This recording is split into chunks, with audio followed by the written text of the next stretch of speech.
sejahtera buat kita semua. Semoga Healthy People tetap dalam keadaan yang penuh dengan semangat dan juga tetap sehat ya. Nah, hari ini kembali lagi bertemu dengan kami dari Humas dan Promosi Kesehatan Rumah Sakit Harapan Bunda yang tentunya akan memberikan informasi seputar kesehatan bersama narasumber-narasumber yang sudah berpengalaman di bidangnya. Nah, hari ini Healthy People kita akan mengangkat tema mengenai first aid atau pertolongan pertama pada kejadian emergensi di sekitar kita. Tentunya Healthy People mungkin ada yang pernah mengalami kejadian emergensi, entah itu ada yang tetangganya atau saudaranya tersedak saat lagi ada kondangan gitu ya, atau mungkin ada yang mengalami kecelakaan kecil tapi bikin kita panik gitu. Gimana sih harus menangani ini pertama kali gitu sebelum kita bawa ke rumah sakit terdekat. Nah, hari ini kita sudah hadir bersama saya di sini ada Dr. Caroline Sidarta. Selamat pagi, Dokter. Selamat pagi, Mbak Hani. Hai Healthy People. Disapa dulu Healthy People, Dok. Halo Healthy People, jumpa lagi dengan saya Dr. Caroline Sidarta. Biasanya dipanggilnya juga Dr. Kori ya, lebih singkatnya gitu. Semoga nanti kita bisa ngobrol, bisa sharing ilmu biar bermanfaat bagi healthy people di rumah. Tentunya. Nah, kemudian di samping Dr. Kori ada Nurse Jelita Eskap. Selamat siang. Selamat siang, Mbak Hani. Hai healthy people. Baik, hari ini kita narasumbernya ada dua healthy people. Jadi beliau berdua adalah selaku tim Code Blue di Rumah Sakit Harapan Bunda dan juga sebagai dokter penanggung jawab dan juga kepala perawat di instalasi gawat darurat Rumah Sakit Harapan Bunda. Nah, kita akan ngobrol-ngobrol dulu nih, Dok, sedikit ya, Dok, tentang pertolongan pertama. Nah, apa aja sih, Dok, yang perlu kita sediakan sebenarnya, Dok, nih di mungkin di rumah atau di mobil gitu ya, Dok, untuk menangani kalau ada kondisi emergency yang mendadak nih ya. Nah, itu harus kita tangani pertama kali. Itu apa aja sih yang harus kita siapkan? Oke, baik Mbak Hani. Jadi kalau kita berbicara soal kondisi emergency ya, kondisi emergency sebenarnya banyak. Kalau dari segi medis gitu kan, luka, ya contohnya luka, terus kemudian anak demam tinggi, anak kejang gitu kan, nggak sadar, sesak napas berat, itu berbagai macam kondisi emergency sebenarnya. Nah, tetapi untuk mengantisipasi kondisi-kondisi itu supaya tidak bertambah berat, atau kita tuh kalau mengalami kondisi-kondisi seperti itu harus apa sih gitu ya. Selain obat-obatan tentunya kita butuhkan alat-alat nih Mbak Hani, alat-alat yang harus selalu ada di sekitar kita, rumah, mobil, kantor ya, sekolah gitu, itu harus ada. Nah, itu yang healthy people pasti udah tahu ya, udah familiar banget nih dengan kotak ini nih. Iya. Kotak putih bertuliskan P3K. P3K. Gitu, tanda panah. Mungkin anak-anak zaman now, Gen Z yang jarang melihat ini, inilah kotak P3K. Ini ada sejak saya baru lahir juga sudah ada kayaknya nih. Gitu ya. Nah, pertama kali Mbak Hani saya melihat ini tuh bukan di rumah justru. Di mana itu? Di mobil. Oh, di mobil. Rentalan, pas buka itu laci dashboard, iya. ada kotak ini. Kotak apa gitu. Siap itu ya, siaga banget ya mobil rentalannya. Kayak gitu. Jadi kotak P3K ini bisa dibeli, ditemukan di mana aja, harganya pun cukup terjangkau saya rasa ya. Ada sebenarnya ini yang isinya yang standar banget. Mungkin ada beberapa perusahaan yang mungkin mengeluarkan yang lebih lengkap lagi juga. Saya juga pernah lihat yang lebih lengkap, tapi standarnya seperti ini, kotak P3K itu. Jangan lupa dokter, P3K, pertolongan pertama pada kecelakaan. Oke, baik. Pertolongan pertama pada kecelakaan. First aid-nya. Jadi ya apa nih PPPK gitu, Iya. PPKN gitu, bukan P3K gitu. Ya, baik. Isinya ada apa aja nih, Dok? Isinya ada. Nah, ini sebenarnya untuk isi P3K itu kita bisa lihat di sini, ini ada tulisannya nih. Okay. Ya, daftar isi P3K ya. Ada verban, ada silet atau gunting ya biasanya. Ada juga povidone iodin, plester, peniti, kapas, terus alkohol, kasa steril, alkohol swab, sama kotak P3K itu sendiri. Ya, kita bahas satu-satu isinya. Pertama ada di sini kasa. Kasanya kasa gulung. Ini biasanya disediakan 2-3 gitu ya. Ini buat apa sih tujuannya kasa ini? Yang sudah pasti kasa ini tuh sangat bermanfaat banget untuk membebat ya, untuk menutup luka atau menghentikan perdarahan gitu. Kemudian juga ada kasa yang kotak seperti ini tuh biasanya untuk menutup luka nih. Jadi kalau udah selesai kalau misalnya lukanya nggak terlalu, perdarahannya nggak terlalu deres atau apa yang nggak perlu dibebat, cukup tutup pakai ini aja supaya lukanya itu tidak terkontaminasi oleh kotoran-kotoran, debu dan lain sebagainya. Bersih ya. Betul gitu ya. Nah kemudian ada juga kapas. Nah kapas ini juga untuk ngebersihin, biasanya untuk ngolesin povidon iodinnya atau alkoholnya. Nah ini alkohol ya, ini sebagai antiseptik ya untuk membersihkan luka, sama dengan povidon iodin juga. Ini ada plester. Ya plester seperti kita ketahui ya, kalau zaman dulu saya plesternya warna-warni Mbak, yang ada gambarnya. Iya. Bukan buat nutup luka tapi buat tato-tatoan zaman kecil. Kartun gitu ya dok? Iya. Ada juga kapas alkohol nih. Kalau dulu belum ada nih kapas alkohol. Sekarang udah lebih modern nih, ada ya. lebih simple. Kemudian ada juga alat-alatnya, gunting. Gitu, gunting ini ya berguna untuk memotong gitu, memotong kasanya atau mungkin ada yang nyangkut atau apa gitu, bisa dipakai gunting. Dan ada lagi nggak ya? Udah gunting aja. Gunting atau silet. Silet ada beberapa tempat yang juga mengeluarkan silet. Iya. Nah pasti Bapak Ibu bertanya, kenapa sih harus punya P3K? Iya. Ya kan kenapa gitu? Apa pentingnya sih dok? pentingnya gitu Untuk kan? di rumah, di mobil gitu? Kan kita bisa aja tutup lukanya pakai apapun juga berhenti. Karena kita banyak nih ketemu di IGD, lukanya iya berhenti, darahnya berhenti, ditutup pakai kopi. Yang saya pernah ketemu tuh kopi, terus saya nggak ngerti daun-daunan yang dihancurkan terus ditumbuk. Mungkin Kalita punya pengalaman lain. Kalau saya sih tepung ya dok.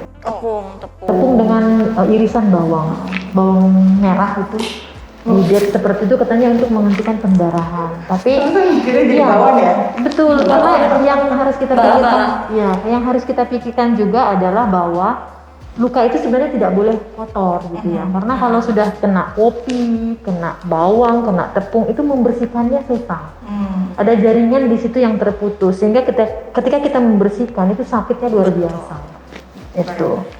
Jadi itulah atas dasar penjelasan tadi Kakak Jelita ini, maka kenapa sih kita harus punya P3K? Jadi gini, masalahnya bukan hanya di lukanya saja saat itu, tetapi seiring mungkin zaman dahulu kala, pendahulu kita, leluhur-leluhur kita, segala upaya mereka lakukan supaya menghentikan perdarahan, supaya mengobati luka itu saat itu ya memang kondisinya seperti itu, tidak bisa kita salahkan. Tetapi kan seiring berkembangnya zaman, seiring berjalannya waktu, ya perkembangan ilmu kedokteran pun semakin berkembang gitu. Jadi kalau kita ketemu suatu masalah trauma atau luka, itu yang kita pikirkan, yang kita hadapi itu bukan hanya lukanya tertutup saja, tidak.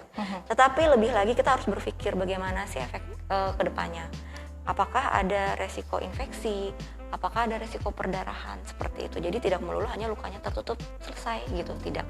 Tapi ada hal yang harus kita pikirkan untuk kita cegah. Yang lebih berat adalah infeksi berkelanjutan gitu dari luka itu sendiri.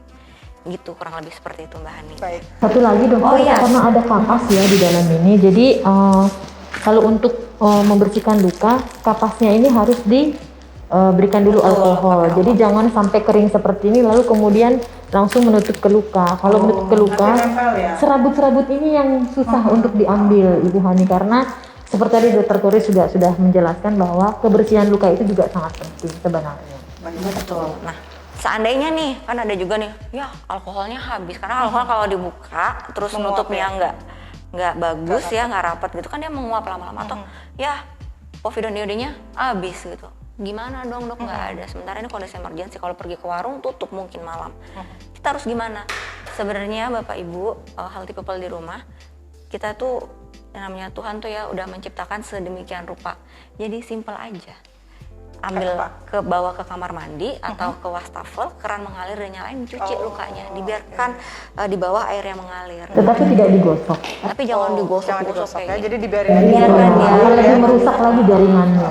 Jadi bersihkan luka itu prinsip yang utama ya. Bersihkan luka paling utama lah, luka itu harus bersih supaya menghindari, mencegah terjadinya tadi kejadian infeksi.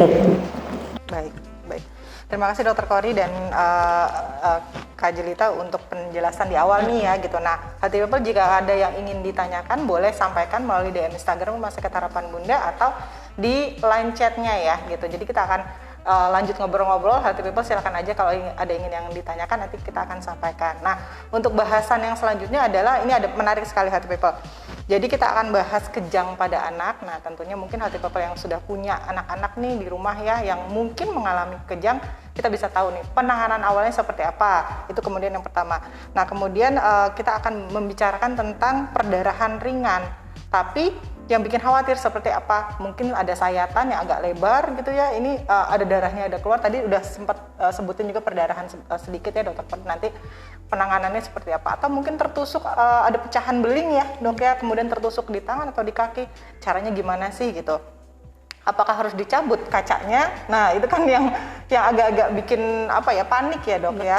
Kemudian nanti kita akan bahas juga tentang penanganan pada saat tersedak. Itu dan yang terakhir adalah kita akan menjelaskan mengenai bantuan hidup dasar atau basic life support, gimana caranya supaya bisa menangani jika kondisi kita menemukan seseorang yang henti jantung atau ya hilang kesadaran ya dok ya gitu. Nah ya, itu akan henti jantung dan henti nafas. Henti jantung dan henti nafas. Nah kita akan peragakan juga nanti ya dok ya. Jadi tetap diikuti untuk Instagram Live Rumah Sakit Harapan Bunda ya Healthy People. Nah, yang pertama dokter tentang kejang pada anak. Mungkin di instalasi gawat darurat juga di rumah sakit manapun ya, sering kali mungkin ya ada datang orang tua dengan kondisi membawa anak yang kejang. Nah, gimana sih caranya penanganan di rumah dulu nih dok sebelum dibawa ke rumah sakit untuk penanganan lebih lanjut?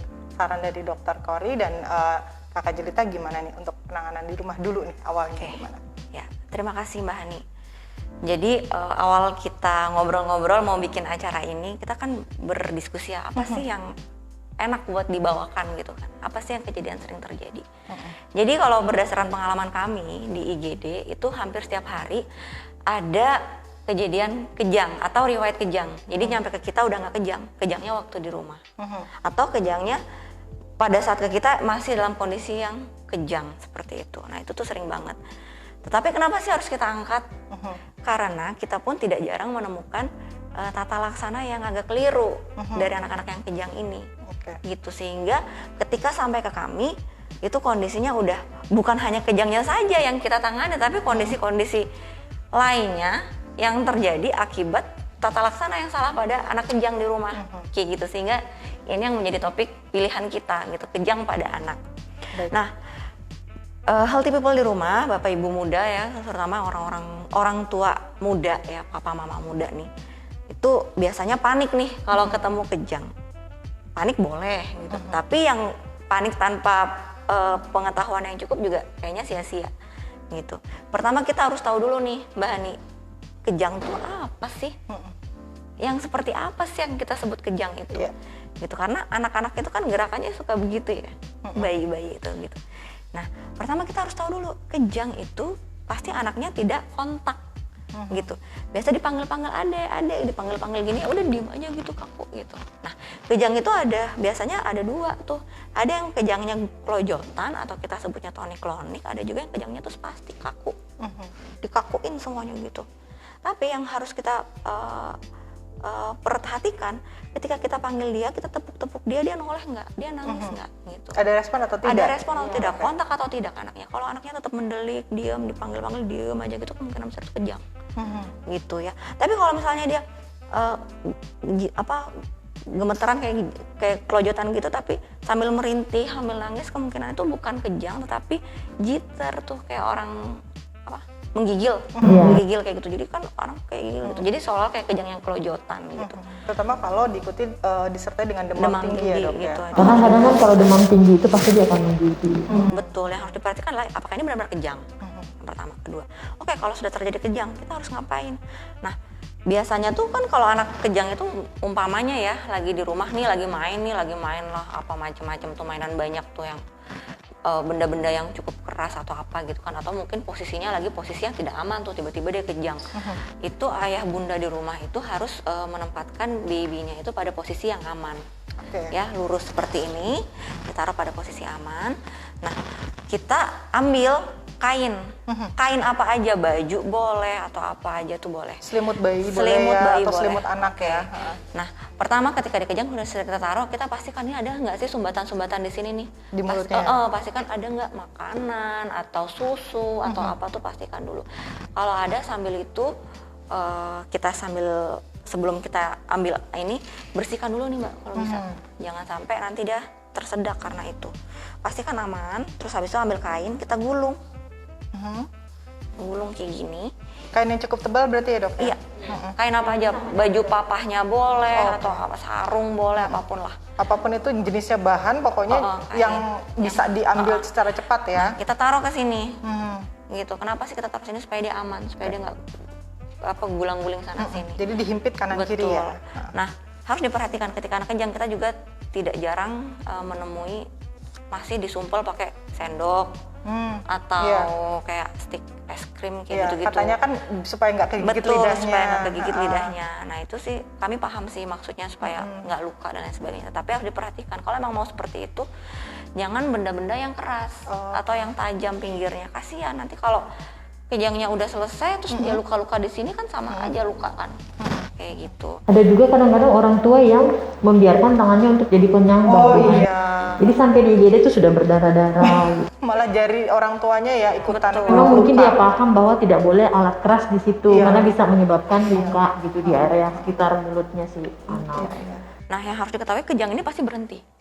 Gitu. Pasti Jadi berhenti. Pasti tidak berhenti. Sebenarnya tidak ditangani pun, maksudnya Dia tidak akan berhenti, akan gitu. berhenti. Tapi yang kita antisipasi adalah kejadian kejang berikutnya. Jadi dia pasti serangan akan berikutnya berarti ya, Dok? berikutnya. Jadi ketika ini kayak begini udah kita pastikan dia aman. Kalau dia misalnya kejangnya udah berhenti atau udah anaknya udah mulai merintih nangis gitu kan, jangan buru-buru langsung disusuin. Gitu. Aspirasi nanti. tidak boleh. Tidak boleh. Karena gini. Kalau sampai kan wajar sih ketika kita panik, oke mungkin ini susuin dulu aja, mungkin apa gitu ya, haus atau apa gitu kan, jadi demam gitu susu. Tapi kita harus antisipasi nih, harus kita antisipasi banget kejang susulan atau kejang berulang, kan kita nggak tahu kapan kejangnya. Gini-gini lagi dikasih minum terus kelojotan lagi atau kaku lagi, resiko sumbatan, jadi tersedak gitu, masuk ke saluran napas. Iya gitu. Jadi kalau kita udah kayak gini, kita pastikan anak ini terus nangis, dirangsang anaknya sambil diposisikan posisi aman kayak gini, dimiringkan. Jadi dimiringkan ya dok ya? Ke kiri, ke kanan sama saja atau harus ke kiri? Kalau kita sih prefernya ke kiri, tapi ke kanan juga nggak apa-apa sih. Ya. Gitu, terus kita rangsang nih, biar anaknya nangis. Gitu, dibuat nangis. Ketika anak itu nangis, itu sudah pasti jalan nafasnya itu terbuka kan, karena nangis gitu. Gitu, pastikan tuh sambil kita persiapan ke rumah sakit, ke IGD terdekat. Gitu. Nah, sebelum nyampe ke rumah sakit, kita selalu perhatikan nih, kita observasi terus nih anaknya, lihat dia masih gerak nggak, masih kontak nggak, masih respon nggak, terus jalan nafas masih baik, jalan nafasnya masih baik nggak anaknya gitu. Jadi diambil observasi, bawa ke rumah sakit untuk tata laksana berikutnya. Gitu. Ada juga sih yang bilang, saya biasanya sedia obat anti kejang di rumah yang dimasukin lewat anus gitu.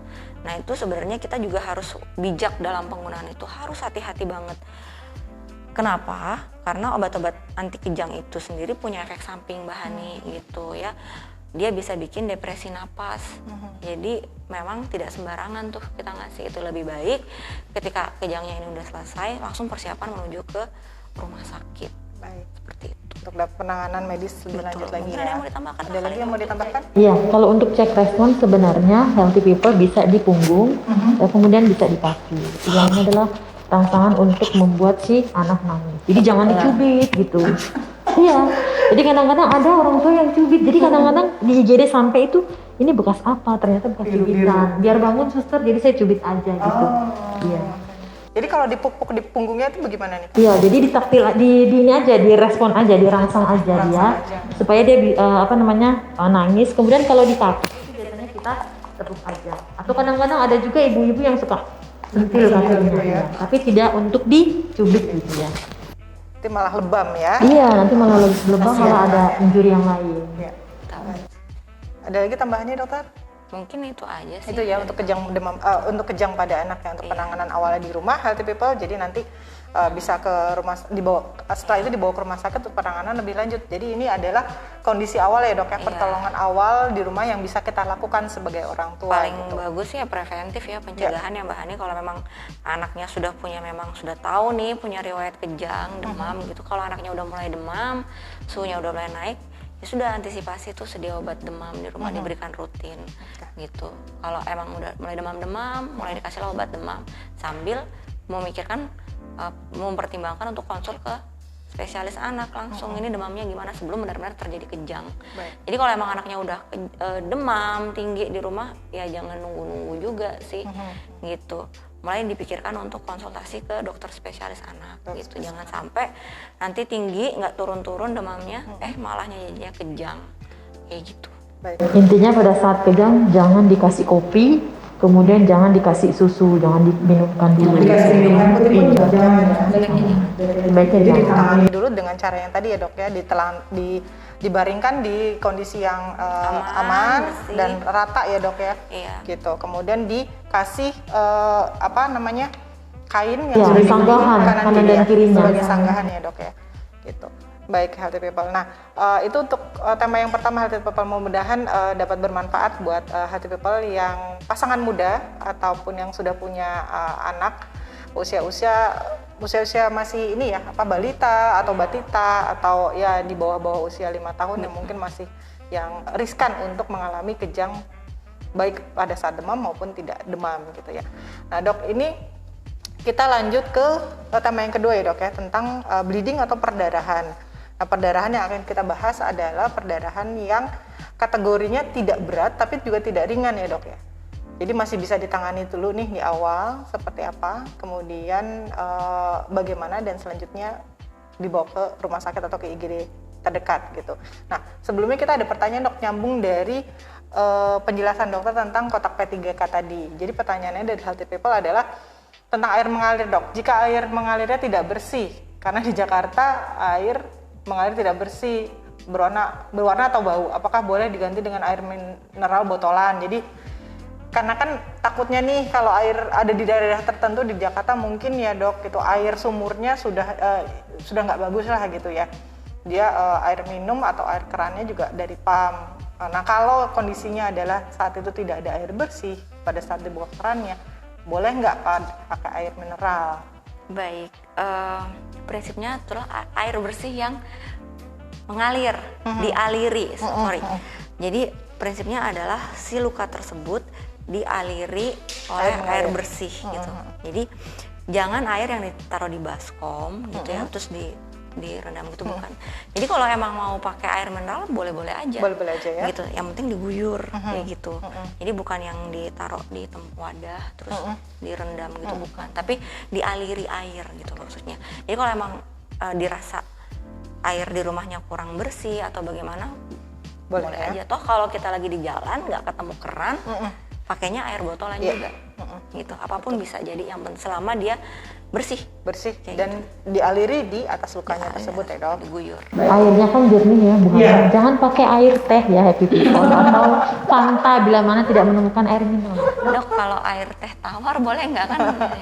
Mungkin sambil haus ya, luka lagi minum di warteg gitu ya, terus dialirin langsung. Nggak ya healthy people, jadi air bersih, air bening intinya ya, air bening bersih, kemudian dialiri di luka-lukanya itu. Nah, masuk yang perdarahan ringan dok, ini yang akan dibahas gimana nih dok, penanganan perdarahan yang seperti apa gitu, trauma yang seperti apa sih dok? Baik. Untuk perdarahan sendiri kali ini tuh kita lebih fokus membahas ke perdarahan yang diakibatkan oleh suatu luka gitu, karena perdarahan pada orang itu, pada manusia itu bisa karena masalah eksternal ya, kena luka, karena trauma, atau memang perdarahan dari dalam gitu, kayak mimisan atau perdarahan per jalan lahir atau per vaginam kayak gitu. Tapi yang sekarang kita lebih bahasnya karena suatu kejadian gitu, karena terluka atau karena jatuh kayak gitu ya. Jadi kalau misalnya perdarahannya ringan ya, perdarahannya kecil mah pasti Bapak Ibu juga saya yakin udah pasti bisa ya. Pakai plester aja. Iya, ditutup sendiri gitu, kasih kasa dikit, yang tadi udah diajarin apa yang kasa dikit, tutup plester udah gitu, lecet-lecet dikit udah gitu ya. Tapi bagaimana sih kalau misalnya ini darahnya mengalir nih gitu, kelihatan nih darahnya udah fresh bikin gitu. panik itu kalau kayak gitu. Wah kan? itu kalau gitu kalau udah nyampe ke kita itu paniknya mulai dari depan pintu masuk sampai ke dalam gitu, panik banget gitu. Wajar karena berdarah, karena banyak orang juga yang nggak tahan lihat darah gitu. Betul. Jadi Bawaannya mau pingsan ya Dok? betul gitu.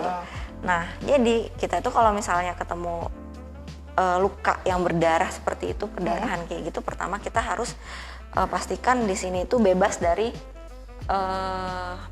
kayak baju kotoran. atau apa kayak gitu kan. Kita apa namanya, kalau dia pakai lengan panjang ya udah kita bebaskan dulu, kita dinaikkan dulu lengannya. Misalnya kalau kejadiannya di tangan ya bahannya, kita, bebasin dulu, ini bersih. Terus kita lihat di sini ada ini enggak, ada benda yang tertusuk nggak di sini? Iya. Yang menyebabkan luka itu terjadi. Betul. Misalnya nih ada kaca atau kayu di sini, itu kita cabut nggak sih? Nah itu yang sering jadi pertanyaan. Cabut nggak? Bisa jadi kuis nih. Gitu. Jadi kalau misalnya ada objek di sini, ada sesuatu sini, kita jangan cabut karena dia justru dia itu yang Menahan perdarahan biar itu supaya tidak tambah mengalir. Dia jadi kayak tampon gitu loh. Gitu. Jadi dia nahan. darahnya nggak makin nggak makin banyak keluar. Jadi kalau memang ada luka di sini dengan objek, ada bendanya di sini, kita minta pasiennya untuk oke, kamu tahan di sini, di sisi yang luar. Saya lukanya di sini nih ya.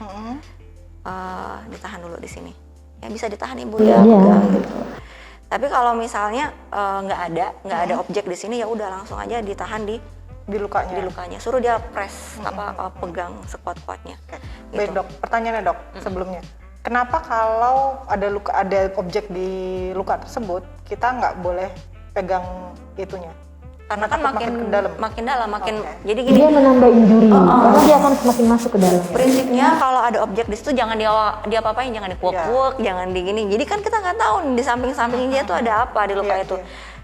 Karena kan selain kulit, lapisan lemak, otot itu ada namanya pembuluh darah. Pembuluh darah itu beriringan dengan namanya serat-serat saraf gitu. Kalau kita uek-uek, kita geser-geser, kita korek-korek, ya kita khawatir itu bisa mencederai yang lain gitu. Ya jadi sudah biarkan saja dia di situ dengan tenang ya. Itu kita minta tolong nih pasiennya, tolong dipegang di sini ya, sambil kita mempersiapkan yang diperlukan apa biasanya? Perang kita tadi. Oh gitu. oke, perlengkapan yang tadi ya. Ini dedek bayinya ya saya itu dedeknya pindah singkirin dulu. Kalau ada kayak gini ya kita press dulu ya Bu ya, ditahan sambil kita ngambil kasanya. Kasanya gitu. Nah, inilah kenapa butuh kotak P3K ini di rumah ataupun di kendaraan kita ya. Nah, kalau pakai kasa nih ada tekniknya juga nih Mbak dalam hal menggulung. Jangan gulungnya ini kan ini bukannya gini ya. Jangan gini nih. Ribet. Nanti agak dia harus berlawanan arah. Dia harus berlawanan arah dengan gulungannya. Enggak kewer-kewer. Gitu. Enggak kewer-kewer. Apa sih bahasanya, Mbak? Tidak menjuntai dong. Menjuntai ya. Jadi ini kalau ada luka di sini kita taruh sini ya. Taruh sini. Anggap lukanya ada di sini ya, healthy people ya. Taruh sini ya. Nih, udah kita suruh pasiennya untuk bantu pegang kasanya. Kita bebat.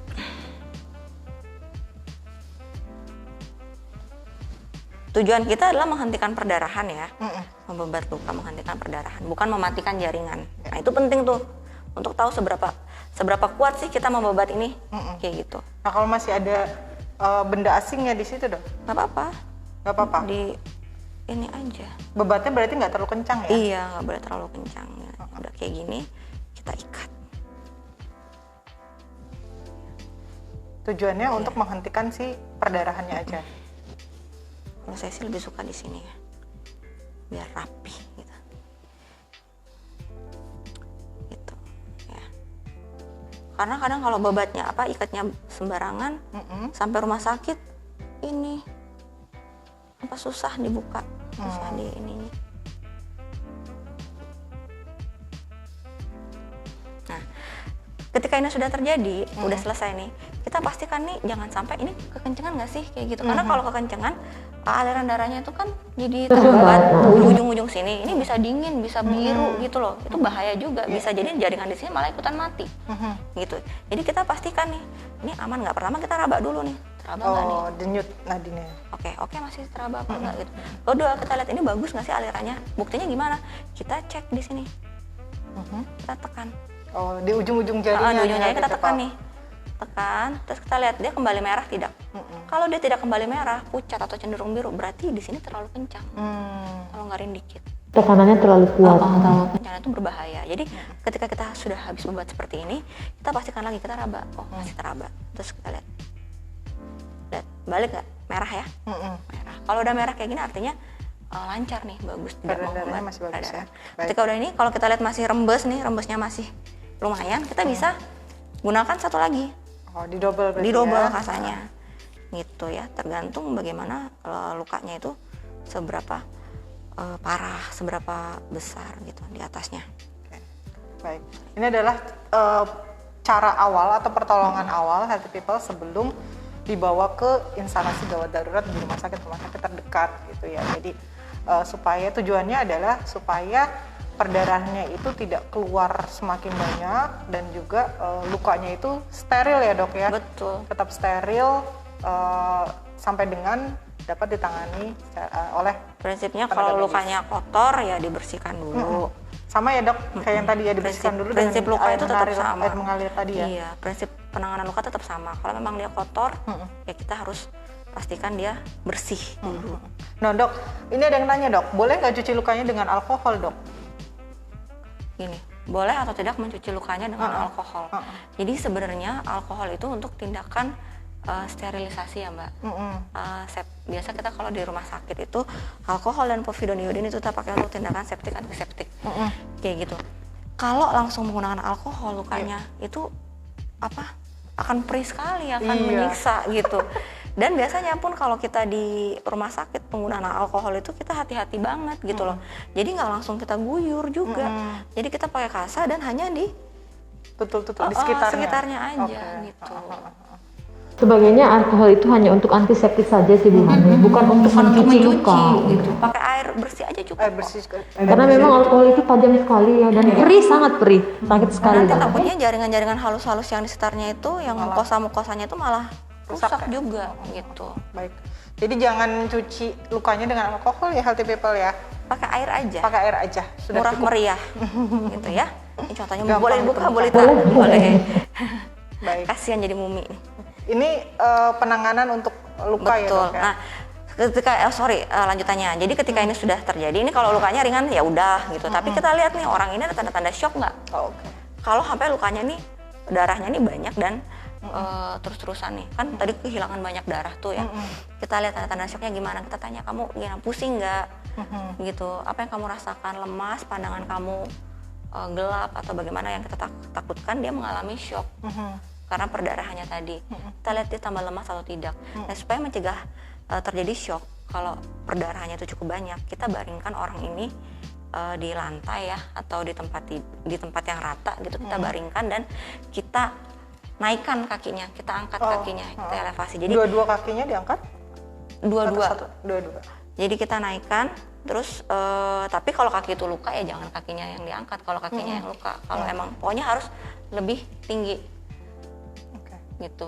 Mungkin sebagai gambaran mungkin misalnya jadi ketika seperti tadi yang sudah dijelaskan dengan Dr. Puri bahwa ketika kita mau mengatasi keadaan presoknya itu, ini misalkan bangku, tidak mungkin meja karena meja itu ukurannya terlalu tinggi. Jadi ini bangku, biasa aja. kemudian ini naikkan kakinya ke atas, itu maksudnya. Mencegah Gitu. supaya dia terjadi shock gitu. Baik. Jadi kalau dia udah mulai pusing nih, ngeliengan, atau saya merasa kayak pandangan saya buram, gelap, mual gitu ya, kayak di sinus gitu.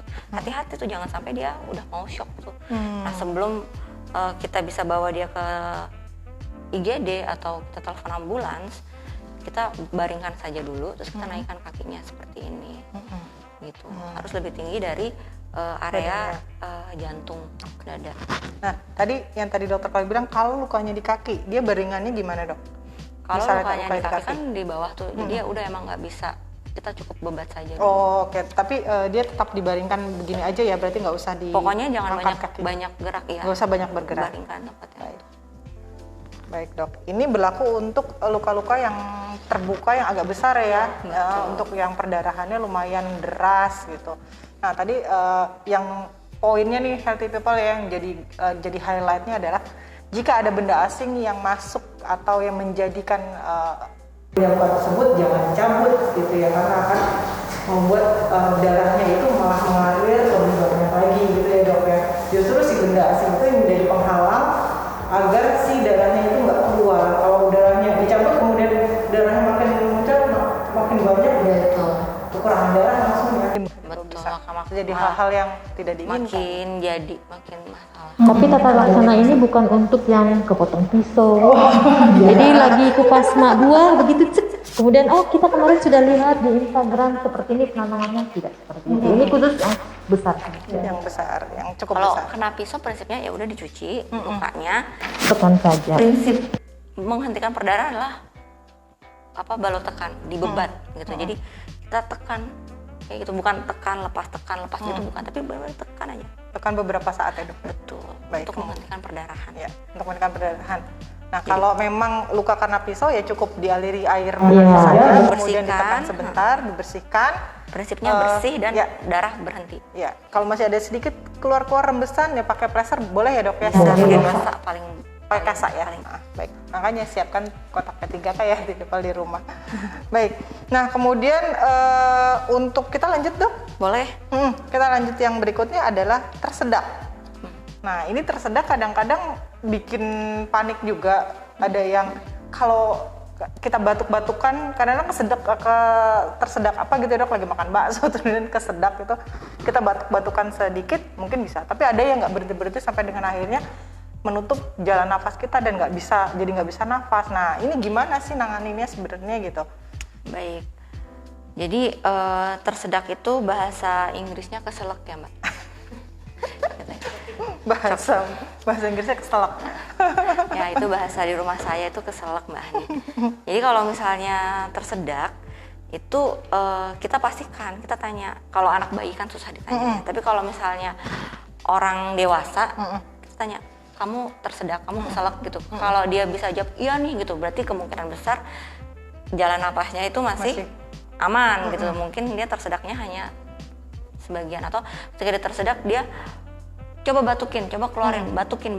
Dia pasti akan coba untuk batukin ya kan. Kalau orang tersedak kan biasanya batuk-batuk gitu ya, coba untuk mengeluarkan gitu. Batukin gitu. Kalau dia misalnya dia membatukan itu dan bendanya itu keluar di mulut, aman gitu. Kita pastikan oke, diajak ngomong lagi gimana? Udah bisa ngomong gitu. Kalau dia ngomong, diajak ngomong dia lancar, tidak ada masalah, berarti aman, itu bendanya udah keluar. Tapi kalau misalnya nih kita udah, kamu tersedak, dia cuma gitu aja ya kayak Udah nggak bisa nafas, nggak bisa ngomong gitu ya, terus disuruh batukin juga dia nggak bisa batukin, dia udah batukin juga nggak keluar. Nah itu kita harus naik ke tahap selanjutnya tuh. Pertama adalah tepuk dan tekan. Tepuk. Yang paling penting itu yang pertama adalah ditepuk dulu. Oke, baik. Slap. Ya. Tepuk gitu. Caranya gimana tuh? Caranya gimana? Nah ini kan ada ini ya, apa namanya?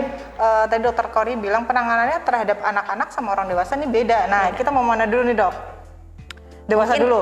Anak-anak dulu ya. Anak-anak dulu. Oke. Anak-anak mungkin Kalita bisa bantu kak, gimana tuh kalau tersedak pada anak? Jadi kalau misalkan tersedak pada anak, tersedak itu pasti kan ada sumbatan di jalan nafasnya. Jadi kadang-kadang ibu-ibu yang memberikan makan anak yang menu makanannya itu kurang lembut ya, masih masih berbentuk bongkahan begitu.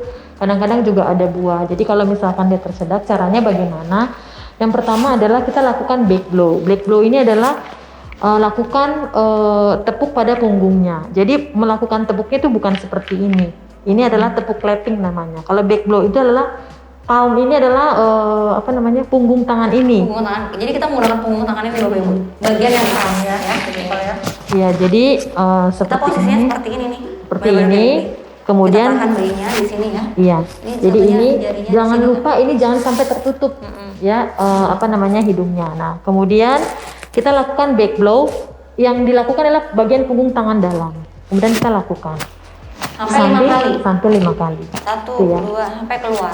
Bukan dengan menepuk, bukan beda seperti itu. ya. Karena punggung tangannya adalah merangsang dia supaya untuk impact yang diberikan itu adalah Iya. untuk mengeluarkan. Yang kita butuhkan adalah hentakannya. Hentakannya. Ya, Oke. tekanannya itu yang kita butuhkan di sini. Jadi kalau kita pakai kayak gini kurang sedap. Ya malah Kurang tidur nanti bobo. Iya. Iya. Jadi harusnya pakai ini.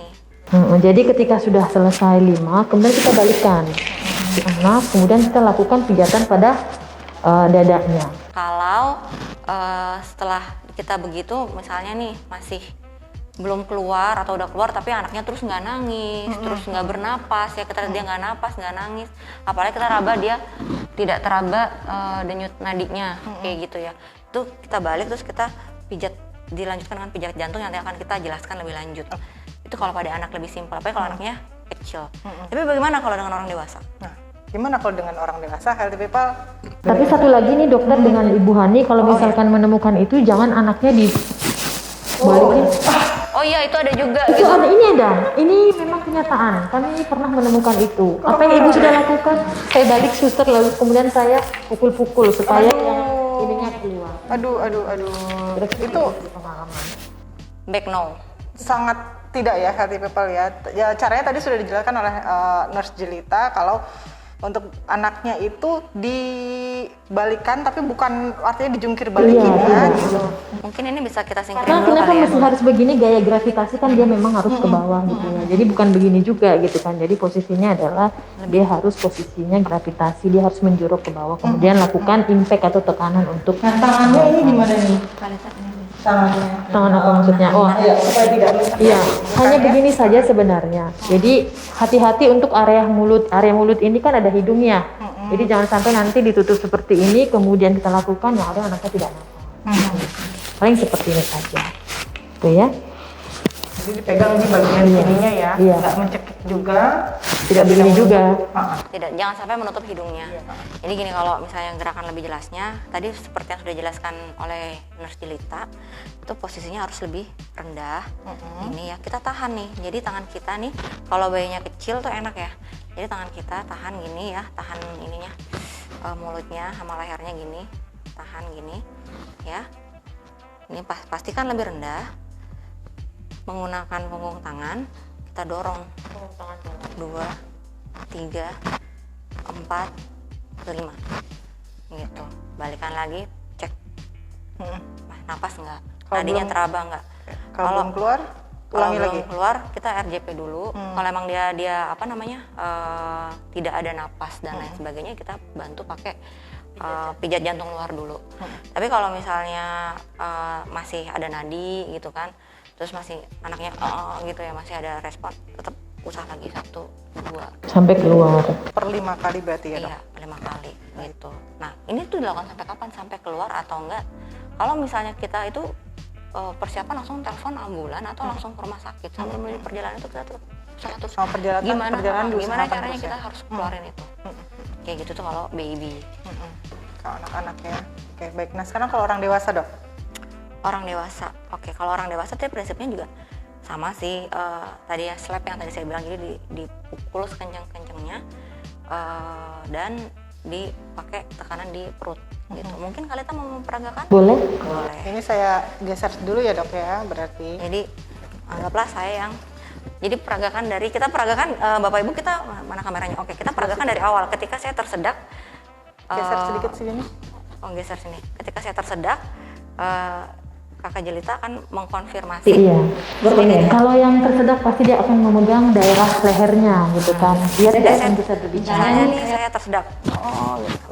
Are you okay? Kita tanya dulu ke pasiennya, apakah Anda baik-baik saja? Nah, ketika dia tidak bisa menjawab, lalu mukanya itu sudah merah dan tidak bisa berbicara, artinya pasien ini sudah dalam keadaan tersedak.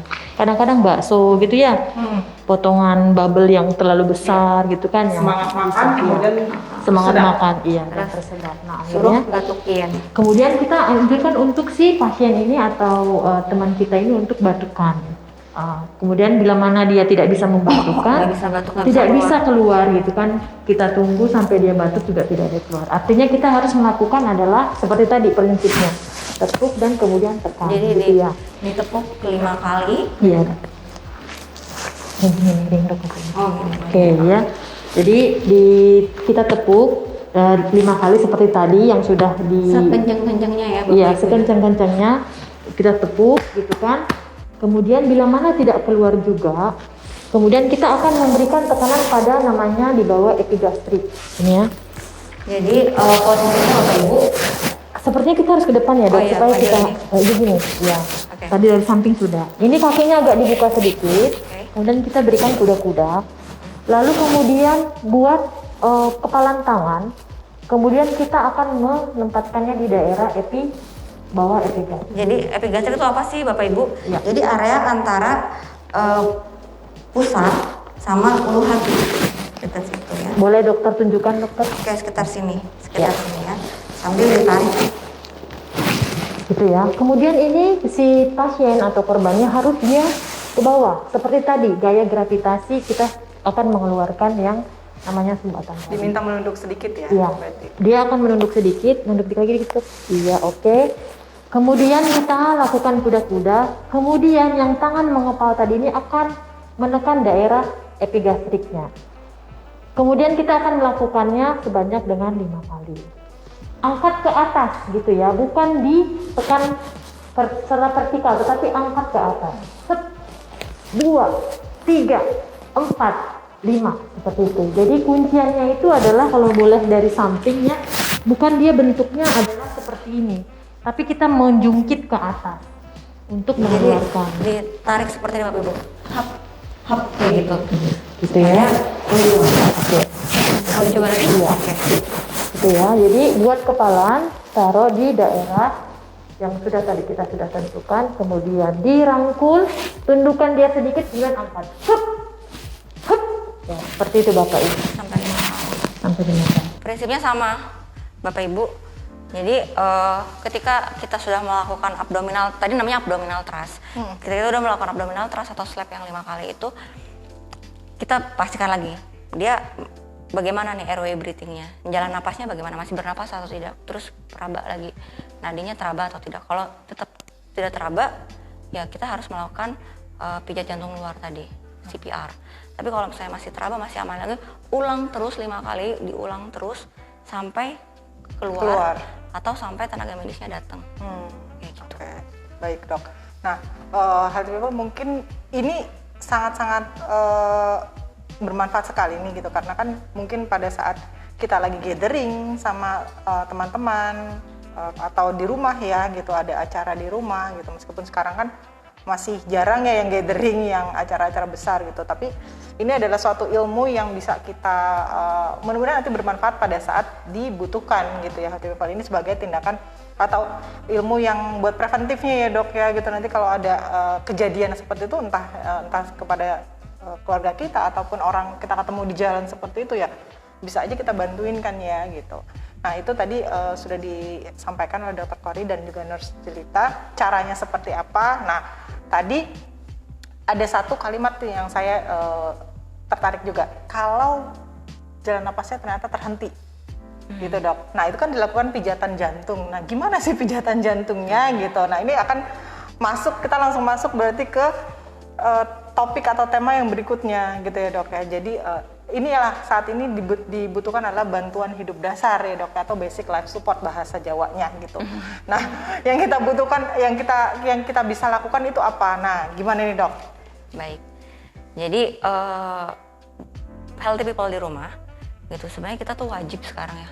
Kalau di luar negeri sih mereka udah lumrah gitu, udah biasa banget.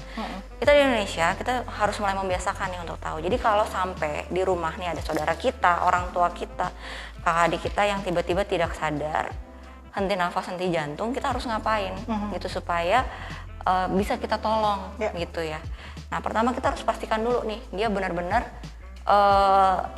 ya memang tidak sadar gitu. Pertama kan kita cek respon dulu tuh. Iya, nggak sadarnya karena pingsan atau apa? Kalau masih pingsan kan? Karena apapun. Iya. Maksudnya penyebab apapun yang mengakibatkan dia henti nafas atau henti jantung, pokoknya kita harus bisa tolong gitu.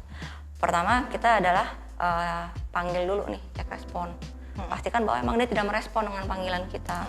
Misalnya ayah kita, bapak kita, pak, bangun pak gitu, sekencang-kencangnya gitu, respon sekencang-kencangnya. Mas diem aja gitu ya.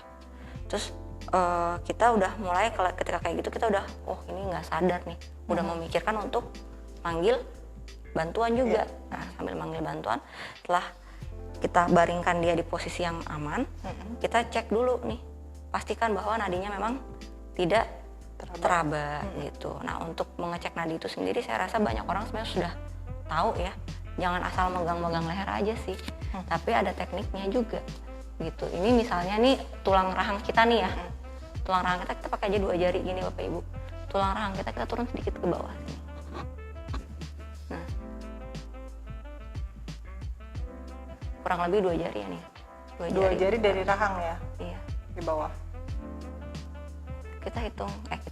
Kita raba terus kurang lebih 5-10 detik. Kalau memang tidak ada denyut sama sekali ya, tidak teraba gitu, susah diraba, susah nggak keraba nih, ya udah kita langsung start RJP tadi itu atau BHD tadi itu lagi. Nah, kita boleh praktekkan. Boleh sekali, kita sudah menyiapkan ini teman kita dari tadi di sini. Ini ada jempol ya. Udah sambil.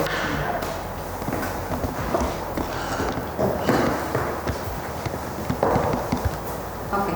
Ini Healthy people, ini kita peragaannya ya, ini anggaplah ini orang yang tidak sadar. Tadi kita udah, misalnya dia nggak sadar, kita pastikan bahwa dia benar-benar tidak respon. Kita panggil dulu, pak, gimana?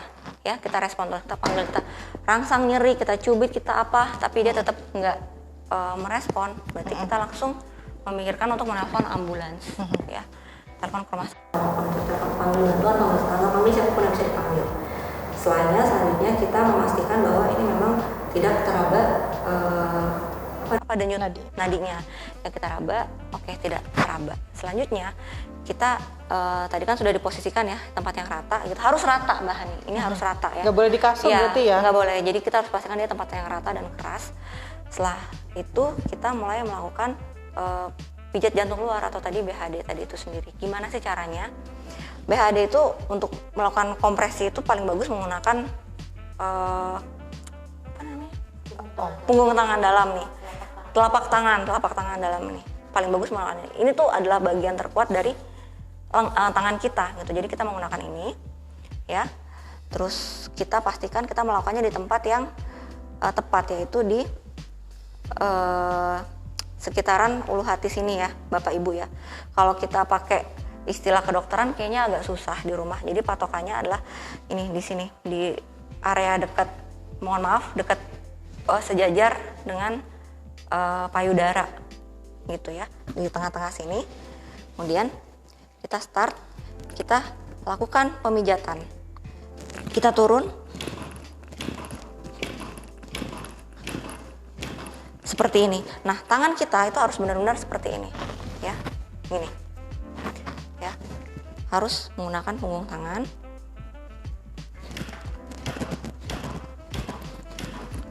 Harus tegak lurus Bapak Ibu ya. Jadi supaya tegak lurus, kita pertama berdiri begini, berlutut begini, tangan kita lurus, kita jatuhkan. Pandangan mata kita tetap ke arah lokasi kita melakukan kompresi. Tegak lurus.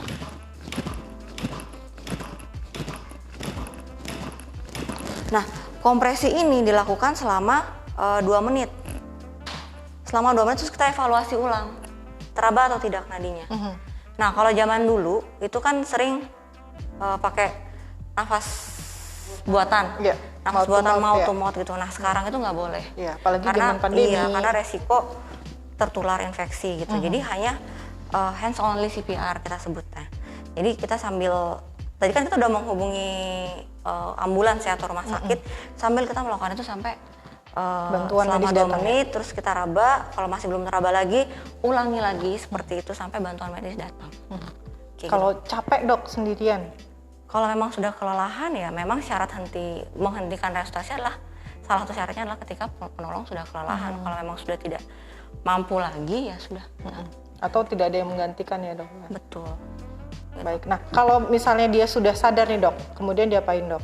Nah, Mau praktekkan Kak? Recovery position namanya. Recovery position, jadi dimiringkan. Agak susah nih. Oh, ini pakai ini aja. Oh, pakai dedek. Oh, pakai Balik dedek lagi. ya nih.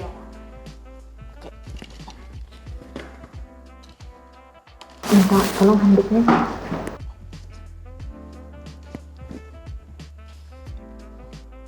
Ya, jadi recovery position ini adalah posisinya tangan yang ini diangkat ke atas, kemudian kaki ini nanti kita tekuk, baru dimiringkan. Tekuk kayak lagi meluk guling. Iya, Kayak lagi meluk guling. ini. Terus ini kita miringkan begini. Ini tangannya di bawah pipinya. Karena ini nggak panjang ya, Karena ini nggak panjang, jadi agak Jadi susah. nggak bisa. Jadi gini, jadi tangannya itu di bawah muka kayak gini. Jadi mungkin bisa dilihat ini adalah tangan yang di bawah, kemudian ini tangan yang di atas, kemudian dia posisinya adalah seperti ini. Apabila tindakan resusitasi kita berhasil. Jadi kalau pas kita habis melakukan pijat jantung, kita raba, oh teraba nih nadinya, oke kita langsung melakukan recovery position tadi, posisi aman. Posisi aman namanya healthy people. Posisi miring mantap. Posisi Posisi mantap. mantap. Oke. Posisi miring mantap. Posisi Kayak gitu. miring mantap. Jadi kondisinya pasien yang tadi henti nafas atau henti jantung sudah setelah selesai kita pijat jantung sadar, kemudian diposisikan miring mantap ya. Posisi miring mantap. Itu juga tujuannya untuk mencegah aspirasi sebenarnya. Karena kan di sini banyak air liur kayak gitu-gitu ya, atau sisa makanan, itu takutnya tersedak masuk ke dalam, nanti masuk ke saluran pernapasan, itu bahaya juga. Nah, bagaimana kalau yang tidak sadar atau henti nafas henti jantungnya anak-anak atau bayi? Gimana Kalita? Coba Kalita. Jadi kalau untuk bayi sama aja, kita harus cek respon dulu. Cek respon untuk bayi itu adalah di telapak, ya. Kemudian kalau untuk ini ada 2 penolong. Kalau 2 penolong itu dibagi menjadi 2, 15 banding 2. Kalau misalkan untuk yang 1 penolong adalah 30. Nah, caranya kalau ada teman, iya. atau misalnya ada alat, kalau di rumah sakit itu kita punya alat bagging gitu loh. Tapi kalau misalnya kita nggak punya fasilitas kayak gitu-gitu, Misalnya di rumah gitu ya. hanya kompresi aja. Iya, hanya kompresi saja. Sama seperti tadi, kita hanya melakukan kompresi saja. Bisa dengan 2 jari atau bisa dengan 2 ibu jari jempol. Seperti ini. Jadi posisinya adalah sejajar dengan puting susu payudara. Kalau pada anak kan kita sejajar dengan itu ya, sini. Nah, ini kita kompresinya gimana ya? Ini. Jadi dipakai jempol aja. Atau kalau yang kita bisa juga lakukan dengan kayak gini. 2 ibu jari. 2 jari. Gitu. Seperti itu posisinya. Karena kalau anak kan lebih kecil ya, lebih kecil. Jadi bisa kita begini. Tetap dibaringkan di prinsipnya tetap harus di tempat yang rata. tempat yang rata ya. Kemudian kita kompresi seperti ini. Atau kita bisa begini. Seperti itu. Mungkin kalau mau lebih jelas lagi, mau praktek, mau latihan, bisa menghubungi Mbak Hani dan kawan-kawan nih. Apakah mau ikut pelatihan di rumah sakit juga bisa kali ya Mbak ya? Jadi nanti ini Atau boleh adalah searching juga bisa nonton gitu di YouTube atau apa pertolongan pertama pada anak yang henti nafas, henti jantung. baik. Ini sangat-sangat, kalau buat saya pribadi sangat-sangat bermanfaat nih Dokter Kori sama Kak Jelita ya. Jadi kita dapat ilmunya nih hari ini banyak sekali healthy people. Jadi kondisi-kondisi darurat atau kondisi-kondisi kegawatan yang bisa aja terjadi di sekitar kita ya, entah itu di rumah, entah itu di kantor, entah itu pada saat kita lagi di public area gitu ya, itu bisa kita sampaikan, kita lakukan gitu ya untuk membantu sesama lah seperti itu ya gitu. Nah ini mejanya saya geser lagi ya. Oke. Baik. Nah mungkin healthy people masih ada yang bertanya mungkin? Oke. Nah untuk hari ini sekali lagi ini mudah-mudahan bermanfaat sekali ya buat healthy people. Nah rencana kami juga untuk edukasi mengenai pertolongan pertama pada kegawatan ini adalah kita akan bikin seri gitu healthy people ya. Jadi Mungkin ada yang belum kita sampaikan, entah itu kita baru 4 nih, sedangkan kegawatan itu banyak banget ya dok ya, banyak banget. Ada yang mulai dari sesimpel terkilir, tapi penanganannya seperti apa sih gitu. Kalau penanganannya nggak benar juga nantinya bisa merusak organ-organ otot-ototnya ya, seperti itu. Itu cara penanganannya seperti apa baiknya. Kemudian apalagi mungkin heat stroke gitu anak-anak ya. kecil yang di sekolahan Iya. main atau olahraga kayak yang olahraga siang-siang lari siang-siang atau main bola tuh Iya. Terik, panas-panas iya panas-panasan, terik, kemudian tiba-tiba mengalami serangan. pingsan atau dia terus pandangannya gelap pusing. Iya. Nah itu gimana gitu ya. Nah itu kita akan bahas nanti di sesi berikutnya. Healthy People juga bisa memberikan komentar atau menyampaikan ide-ide ya, pinginnya apa sih gitu, biar kita bisa siapkan dan kita bisa sampaikan di next acara atau IG live yang di selanjutnya gitu ya, di sesi berikutnya tentang penanganan first aid ini gitu Healthy People. Nah Dr. Kori, untuk tema hari ini ada 4, sudah cukup disampaikan semuanya? Saya rasa sudah cukup. Sudah Kalau cukup, ya? kebanyakan nanti bingung juga nanti Healthy People Jadi yang di satu-satu rumah ya, Healthy ya People ya. sedikit-sedikit yang Sedikit-sedikit. simpel-simpel aja dulu. Sedikit-sedikit dan mudah-mudahan manfaatnya juga meskipun materinya sedikit, manfaatnya juga banyak gitu ya dok ya. Nah, mungkin dari Dr. Kori ada pesan-pesan buat Healthy People? Ya, kalau pesan dari saya untuk Healthy People sih mudah-mudahan ini bermanfaat dan dapat diterapkan. Ini sangat sederhana. Kalau misalnya bingung atau pengen memantapkan lagi nih pengetahuannya tentang keempat materi ini, bisa menghubungi Mbak Hani ya Mbak, mungkin dibantu apakah nanti mereka mau nanya atau gimana. Lebih lanjut ya. Silakan diatur, tapi ini sayang banget kalau diabaikan. Ya. Gitu, sayang banget kalau diabaikan. Jadi sebaiknya sih benar-benar menjadi dasar banget, bekal banget sih buat dimanapun. Kemudian kalau emang pengen tadi yang sudah disampaikan Mbak Hani, kalau pengen tahu ini kalau misalnya nih nanti kalau di rumah anak saya mimisan atau demam tinggi mungkin, Iya. Atau ada luka bakar. atau gitu ya? luka bakar bisa juga. Itu kita harus bagaimana sih Healthy People. Nah itu bisa kasih komen ya, bisa kasih masukan ke bagian humas supaya di series berikutnya kita bisa membawakan itu.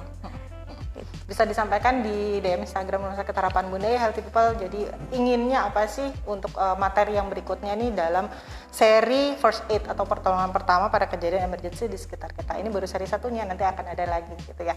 Jadi kita butuh masukan-masukan juga nih dari Healthy People supaya Healthy People dapat semuanya nih ilmunya. Meskipun sedikit, sekali lagi dapat bermanfaat buat kita semua gitu. Nah mungkin hari ini sudah cukup Dr. Kori? Dari saya cukup. Mungkin kali itu ada tambahan pesan-pesan dari IGD Harapan Bunda. Baik, itu saja semua yang sudah disampaikan adalah pertolongan pertamanya. Ya, kami memberikan ini hanya khusus juga untuk pemahamannya biar sama ya. Karena tidak mungkin kami mengaplikasikan bahasa-bahasa yang anatomi maupun medis gitu. Kira-kira seperti itu Bapak Ibu sekalian Healthy People. Terima kasih ya Kak Rita untuk waktunya. Nah, Healthy People mungkin ini juga tentang masalah bantuan hidup dasar, ini juga sangat diperlukan buat di kantor ya, perkantoran biasanya gitu.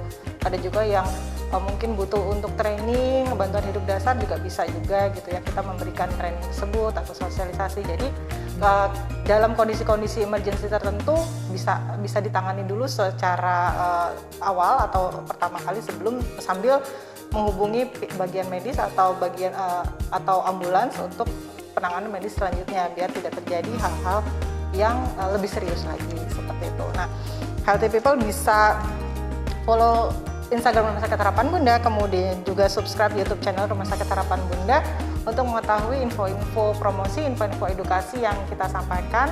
Di sana ada banyak sekali, subscribe jangan lupa. Dan juga info lainnya ada di website Rumah Sakit Harapan Bunda di www.rsharapanbunda.com. Jangan lupa Healthy People tetap lakukan protokol kesehatan ya. Jangan pernah lupa atau abai untuk menggunakan masker pada saat di area umum ya dok ya. Kemudian juga tetap menjaga jarak, jangan lupa cuci tangan, itu semuanya untuk demi menjaga kesehatan kita semuanya. Mudah-mudahan pandemi ini cepat berlalu dan tidak ada lagi serangan-serangan pandemi lainnya, gitu ya. Amin. Diamini. Amin. Baik, Kencang-kencang. demikian acara hari ini Happy People. Sekali lagi semoga bermanfaat buat kita semuanya. Kita stay happy.